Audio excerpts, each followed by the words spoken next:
Ini adalah plastik yang dililit oleh tembaga, ya.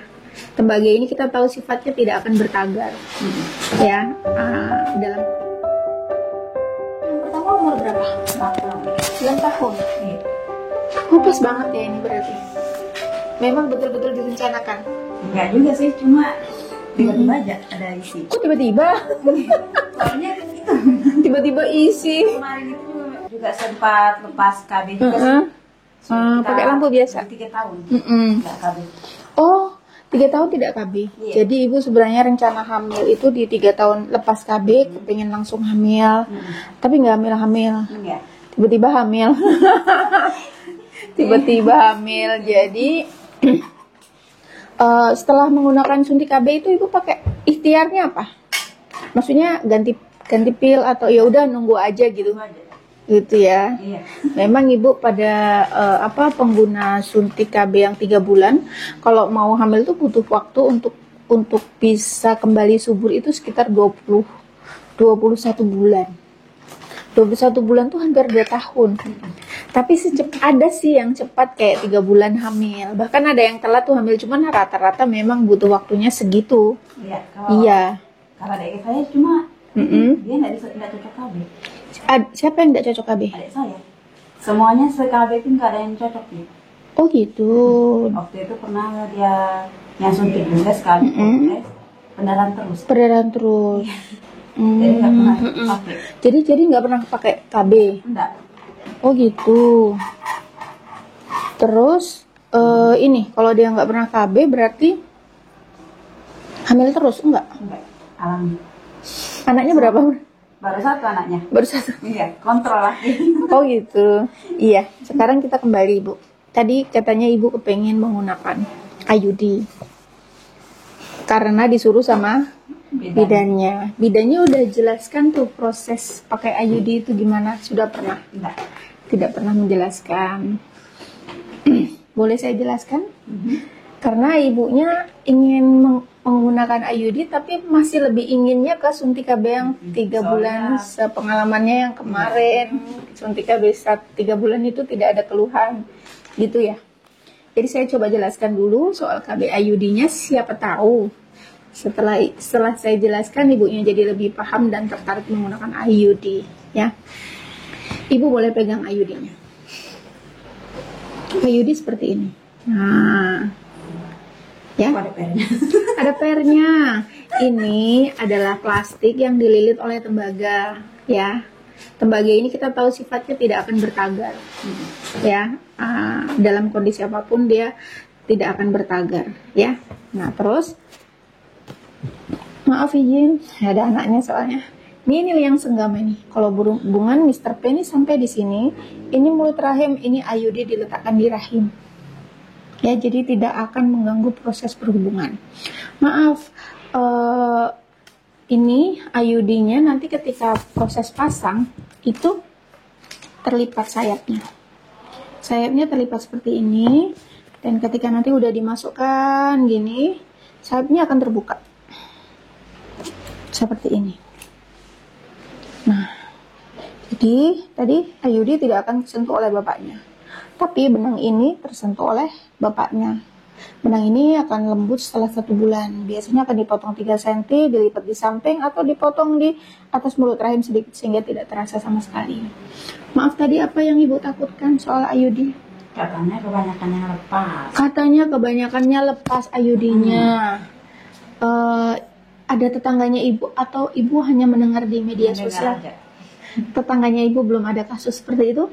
Setahu saya belum ada. Belum pernah ada. Jadi ibu lebih percaya tetangga atau lebih percaya media sosial?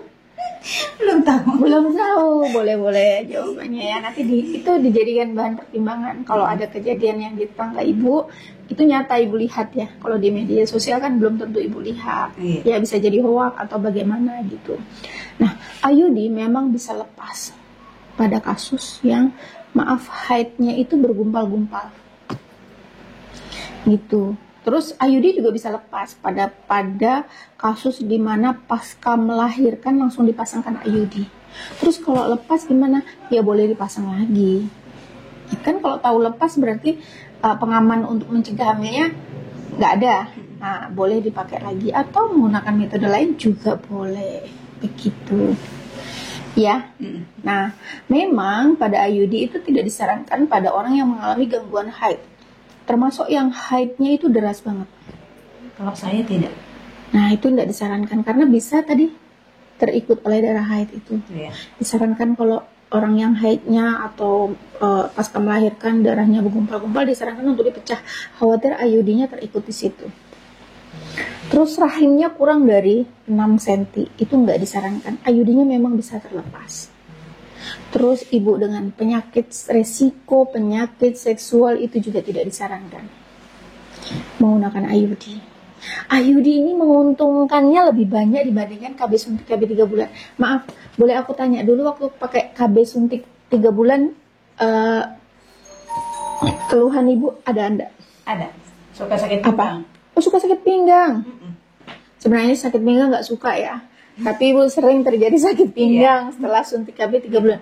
Maaf, apakah setelah KB-nya ibu dilepas itu sakit pinggangnya hilang? Oh, berarti bisa jadi seperti itu. Karena sakit pinggang itu kan gejala umum ya. Bisa jadi karena faktor kurang minum, iya kan? Atau ada keluhan di pinggang, yang lainnya kan bisa ya. Tapi kalau memang setelah dilepas suntik KB-nya dan ibunya tidak pernah punya keluhan, bisa jadi faktor dari situ. Ya, terus malas berhubungan enggak dengan pasangannya? Iya. Terus emosinya naik turun atau tidak? Jadi tekanan sekarang. Ya?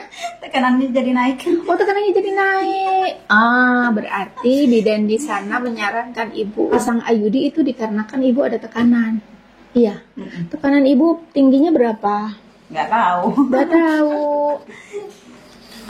Boleh ya, memang pada hipertensi itu lebih baik menggunakan IUD. Kalau tidak cocok, suntik KB 3 bulan boleh. Tapi kalau tekanannya udah di atas 150, sudah tidak disarankan lagi untuk menggunakan suntik KB 3 bulan. Lebih kepada implan jika ibu mau dengan produk yang hampir mirip. Produk yang hampir mirip dengan suntik KB 3 bulan adalah implan. Nah, implan itu meskipun hipertensi boleh, tapi tetap harus terkontrol hipertensinya, ibu harus tetap minum obat. Begitu. Jadi, ibu ini akan saya bujuk untuk menggunakan IUD. Karena dia hipertensi. Gimana ibu? Apakah mau menggunakan IUD? IUD ini efek sampingnya nggak ada yang disebutkan tadi. Haidnya akan lancar setiap bulan. Kalau cocok. Kalau nggak cocok, kapanpun bisa dibuka. Nggak ada yang namanya bikin emosi, nggak ada yang namanya malas berhubungan gitu. Insya Allah. Ya, nanti boleh ibu nyoba dulu. Jadi habis melahirkan ibu dipasangkan dulu sama dokternya. Kalau nggak cocok, kapanpun bisa dibuka. Ibu bisa datang ke sini untuk membuka IUD tersebut. Misalnya sudah 1 bulan, Bu, saya pakai 1 bulan kok nggak nyaman. Pinggang saya sering sakit. Nah, kita nanti akan bantu dengan obat. Kalau nggak sembuh, memang harus dilepas. Karena KB terbaik yang tidak akan mengganggu kualitas hidup kita. Gitu. Ada pertanyaan kah soal IUD tadi? Tidak. Tidak, tapi tidak sengeri yang ibu bayangkan ya sudah ya. Ya, nanti dipertimbangkan lagi karena tadi itu suntik KB 3 bulannya tidak cocok sama ibu. Kalau ibu tekanannya akan naik terus. Kalau ibu tekanannya cuma 150 ke bawah, nggak apa-apa ibu suntik KB 3 bulan. Enggak, itu juga kalau pas suntik 3 bulan kemarin nggak halangan. Ya, itu salah satunya. Aku tadi kurang lengkap ya menyebutkannya. Jadi efek samping suntik KB 3 bulan selain moodnya naik turun, terjadi perubahan haid sampai nggak haid sama sekali. Kalau terjadi haid, obat bisa mencegah hamil, dan kalau tidak terjadi haid itu dikarenakan obatnya membuat bakal darah haid tidak tumbuh. Dan ibu juga harus tahu satu hal, nanti kalau di masa setelah melahirkan atau masa menyusuin itu hormon produksi ASI itu akan naik. Sehingga akan menekan hormon proses haid dan tidak terjadi haid. Pada ibu menyusui rata-rata seperti itu ya, variatif tergantung sebanyak apa susu si bayi menyusu dengan ibunya. Begitu. Jadi nanti kalau pakai IUD kan harusnya haid setiap bulan. Tapi bisa tidak terjadi haid setiap bulan karena faktor menyusuin itu tadi. Tapi kalau ibu tadi cerita katanya sering sakit pinggang, apa tidak mengganggu hidup ibu? Apa ibu santai-santai saja? Sakit pinggang. asal kerja pasti kumat. Gitu. Berarti IUD dulu ya Bu ya, dicoba ya. Nanti kalau nggak cocok baru implan. Oke, ada yang mau ditanyakan soal KB? Tidak. Oke, Ibu mulai sedikit tertarik dengan IUD. Insya Allah. Oke, berarti nanti yang paling nyaman itu adalah memasang IUD pasca melahirkan. Jadi ibu lahirnya di rumah sakit kan? Nanti ibu sudah pesan sama bidannya, Bu, saya mau dipasangkan IUD. Tapi pada kasus ibu yang perdarahan pasca melahirkan, itu tidak dipasang IUD. Nanti bisa ibu pasang di hari ke-30. Kalau ternyata IUD ibu tidak memenuhi syarat untuk dilakukan pemasangan IUD, baru nanti programnya ke implan. Suntik yang terakhir.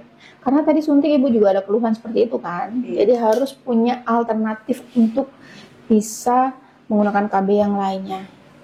IUD. Ya. Kan kasihan ibu, anaknya 2, tapi sering sakit pinggang, siapa yang ngurusin anaknya nanti? Iya kan? Ya. Ya. Oke, di sini saya tulis IUD ya, atau suntik ya Bu ya.